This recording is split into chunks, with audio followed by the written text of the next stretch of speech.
Marty Bilderback. Cool Nice to meet you, stuff Tim. going on here today. You know what? I have never witnessed this.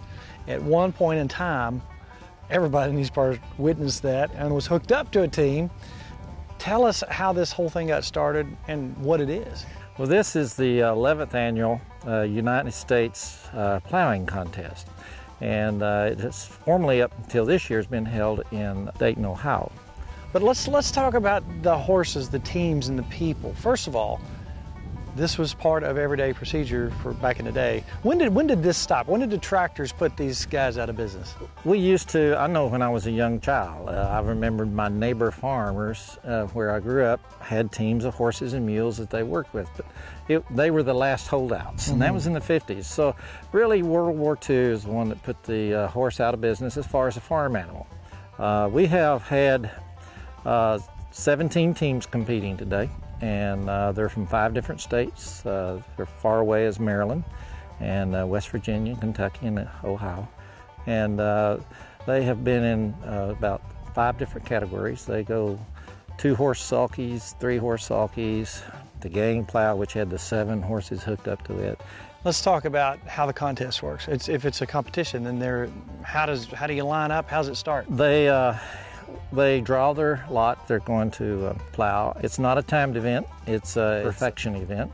So they're judged on 10 different categories, such things as how straight and sharp and vertical the sides are, and then how flat the bottom is, and then how well you cover it, and what percentage of your 25 by 100 foot plot is covered, totally plowed, and what got left unplowed, things like that. So they have like 10 different categories, and then they're judged by 3 judges, and that's tabulated up, and we'll have a winner in those 5 classes and an overall high point winner. These people love these animals like I've never seen such a connection. They're family, and there's no prize money. It's coming for the sheer joy of it, right. And it's a wonderful group of people to work with, and they're the Kentuckians in it, and those from out of state that we were able to host. We had a great time. These horses are so spoiled and so special. I think they like it. They like their job. Oh, they do their job well, and they definitely like their job. Yeah. And they're well-trained animals. Right. It's amazing. Thank you so much for talking with us today. Thank you. You have a good day. Hope to see it again. Come right back. All righty. Thank you.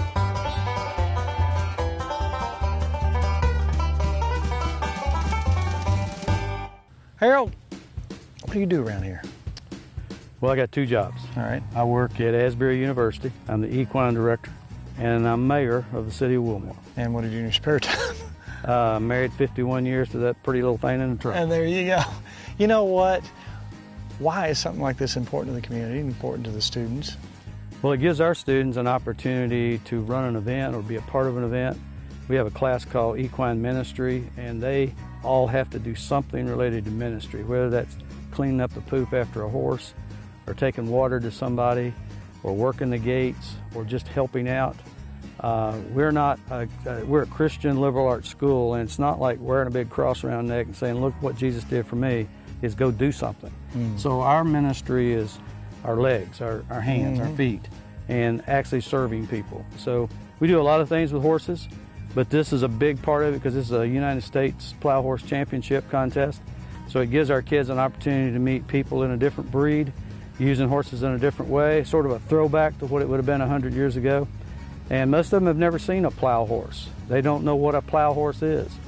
And they don't know the majestic horse that we're dealing with. Most of them just ride. So they've not seen horses that you drive. So that's what makes this really unique, is to do something that's sort of out of their comfort zone, something they haven't done before. It's hard to believe that much dirt right there can be moved. My grandfather did this very same thing. He was a farrier. And so I was watching these mares down here that had the babies, and my dad told me they always had mare workhorses, so they'd have a little baby every year, and the babies would learn to go right along beside the mothers. And so that was another crop for them the next year, the next year, the next year. So you always had these babies coming on to replace, but that was their tractor, that was their livelihood. And so these folks are preserving what we're losing, and many of our folks don't get that opportunity. So this so suits our show. We're at preserving food heritage, how to can, how to garden. This fits so into what we're trying to show people. The traditions, the things that we had to do hundreds and hundreds of years ago. And guess what? They're getting it done. It still works. Thank you so much for Thank talking you. with us. Thank you all for coming to Wilmore. Good to be here.